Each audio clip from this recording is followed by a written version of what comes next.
আমাদের ছেলেরা এখন আমাদের চেয়ে অনেক অনেক দূরে গিয়ে গেছে এবং আমি অত্যন্ত আশাবাদী উঠেছি যে অনেকে যে বলেন যে কিছু হবে না, এটা সঠিক নয়। অনেক কিছু হবে এবং বাংলাদেশে অবশ্যই আমরা মাথা উঁচু করে দাঁড়াতে পারব। হ্যাঁ, তর্ক আছে, বিতর্ক আছে, মতের অমিল আছে। যে কথাটা কিছুক্ষণ আগে এখানে অনেকে বলছিলেন যে আমি তোমার সঙ্গে একমত হব না, কিন্তু তোমার মতকে রক্ষা করার জন্য আমি আমার প্রাণ পর্যন্ত বিসর্জন দিতে রাজি আছি। আমরা এটাতেই বিশ্বাস করি। আমরা লিবারেল ডেমোক্রেসিতে বিশ্বাস করি।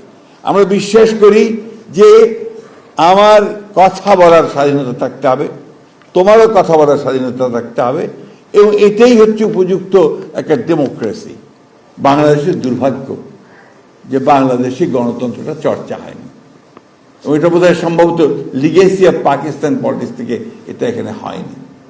আমরা এখানে দেখেছি খুব অল্প সময় ধরে চর্চা হয়েছিল, তারপরে আবার সেই চর্চা থেকে আমরা দূরে সরে গেছি। আমি সবসময় খুব আশাবাদী মানুষ, বয়স আমার অনেক, কিন্তু আমি আশাবাদী মানুষ। আমি মনে করি যে এর পরে ভালো সময় আসবে, আরও ভালো সময় আসবে, এবং আমাদের এই ছেলেরা যারা আজকে এত চমৎকার অনুষ্ঠান করছে, এত চমৎকার চিন্তা করছে, এত চমৎকার ভাবছে দেশ নিয়ে নিজেকে তৈরি করার জন্যে, সেখানে নিঃসন্দেহে আমার ভবিষ্যৎ অত্যন্ত ভালো।